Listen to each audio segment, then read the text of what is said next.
Good morning, everybody. My name is Raja Rajendra Timilsina. I'm affiliated to the Kochi University of Technology and I belong to Research Institute for Future Design. Today, I'm going to give a very small talk about future design and the several research I have done regarding to the future design. So my title is Future Design for Solving Wicked and Ill-Defined Problems such as sustainability. Without further delay, let me further explain you my slides. Okay, so sustainability problems are widely recognized as a wicked problem. Why it is wicked? Because the reasons we call it a wicked problem is it is difficulty in problem formulation.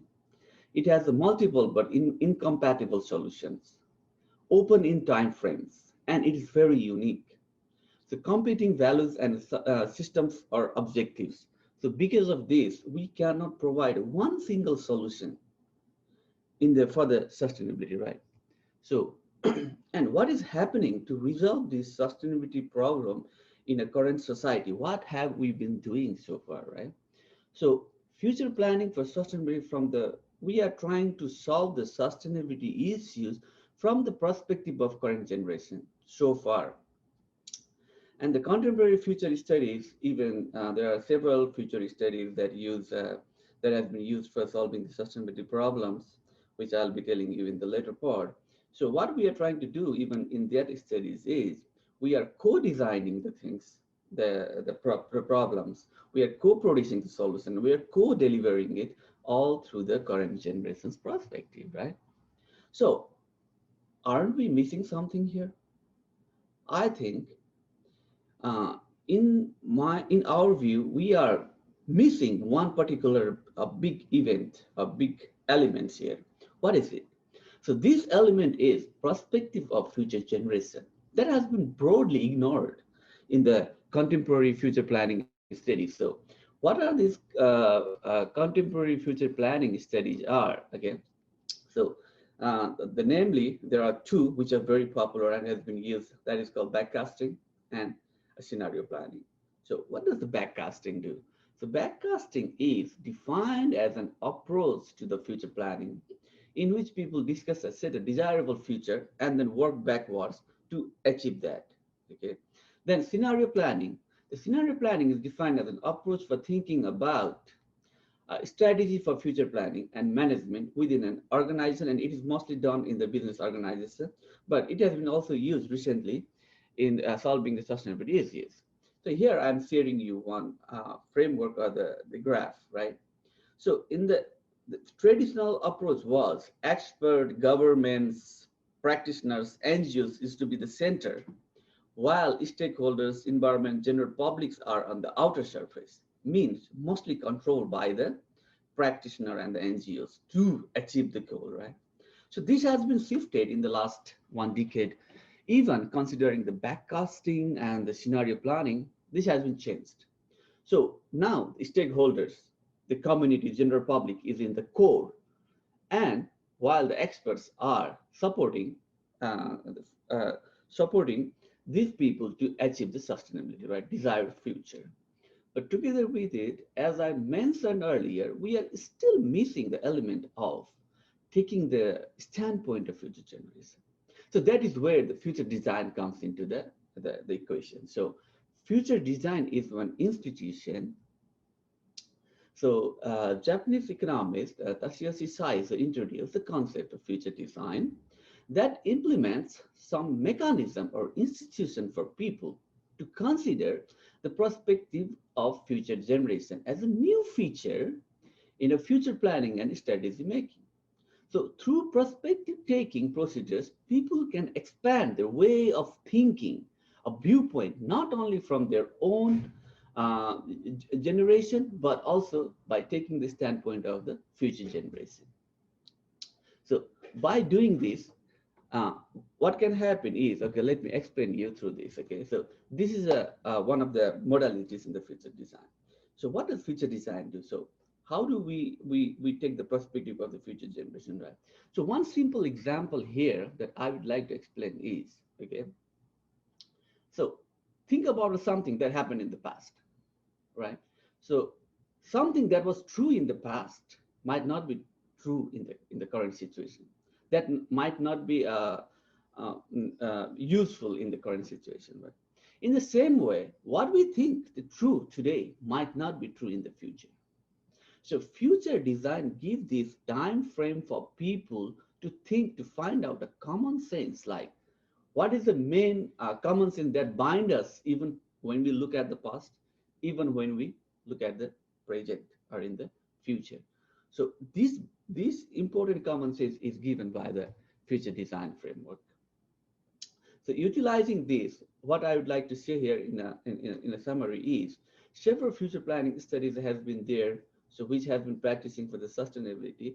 And I would like to say that in the future, I think implementing future design or future design as a one small element together with the contemporary future studies, if we can incorporate it in the backcasting and the scenario planning, I think we can get a very good or more future-oriented solution. Not only that is going to be good for us, it is also going to be good for the future generation.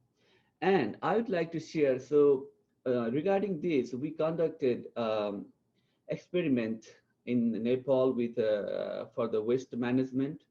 So we conducted one future design workshop in Nepal, and then during the workshop, we invited government officials, locals, stakeholders together, like 20-25 people in a group, and together with the expert. So we see how giving people a future design perspective, they start thinking more about bringing a new solution and thinking it in a deeper way. So what happened was, after giving the workshop to the participants, they start realizing that the waste management, like rather than going into the status quo, like just solving the current issue, they start thinking more future issues, what could come up. So given that, so we are planning several experiments in the field utilizing the future design. So this is the simple framework of the experiment, what we do with the future design, like simply randomly selected the subjects and divide them into the control and the treatment. In the treatment, we give the future design treatment and compare the outcomes with the base group and see how people's intentions and the behaviors could be changed by giving the future design. So here, I would like to show you briefly mention you about two research that we have done in Nepal. So one is, does taking the perspective of future generation is an effective method for achieving a sustainable waste management? So in this research, what we did was we tried to measure the intention of the subject, how their intention might change rather than the behavior. And in the second part of the same research project, we are going to do a solid waste management in Nepal with now at this time, we are planning to distribute a compost bin together with the future design treatment and see how, even by giving some kind of technology together with the future design, how these two things interaction will enhance the people's behavior or change the people's behavior and the actions. Let me telling you about our first the experiment that we did. Does taking the perspective of future generation effective method for achieving sustainable waste management? So we hypothesize that people might be people will show more intention towards having a sustainable option there. So we designed and conducted a deliberative experiment in Kathmandu and the capital city of Nepal with the issue of the solid waste management. And okay, so I will briefly tell you what we did. So there were treatment ones. In treatment one, as I explained in the earlier, it is just a control group. And treatment two, we provide a future design. As you can see, there is a spot highlighted. Then in the treatment three, we use one more element that was a visioning. We try to check how the visioning will have an effect. So with a total of 290 participants took part in the experiment, and 204 of them experienced the perspectives of future generation, while the 86 did not. And the results reveal that experiencing the viewpoint of future generation influences the individuals' preferences regarding the solid waste management policy option. So as you can see in this policy option, it might be quite difficult to see in the screen because it is quite small. So let me briefly explain you here. So we choose 4 options. So option 1, which is a status quo, means just solve the current contemporary issue. Then that's what we call a status quo. And as we move further from the option 2, option 3, option 4, what's going to happen is it is going to be more costly and demanding for the participants to choose these options. But these options are going to be more sustainable oriented, in a sense that if we take the option 4, it is more demanding, means people need to choose to reduce the waste from their household level, means zero level waste production even within the house, means utilize as much as you can the waste and try to release as less as you can, right? So, and when we did the analysis, we find out that people given a future design treatments are 2 times more likely to choose such an option. However, saying this, please try to understand here that, okay, so we are simply measuring people's intention. So people choose option 4. So whether we don't know whether they really are going to practice that in their real life behavior or not, but at least it has been clear that their intention has been changed. That is why, so we come with the part 2. That is why we come up with the part 2, and in the part 2 we are going to do a solid waste management in Nepal with a compost bin. Now this time we are going to give a compost bin to the household so that they can make the organic manure, right? And we're conducting this field experiment. So how are we conducting this field experiments, right?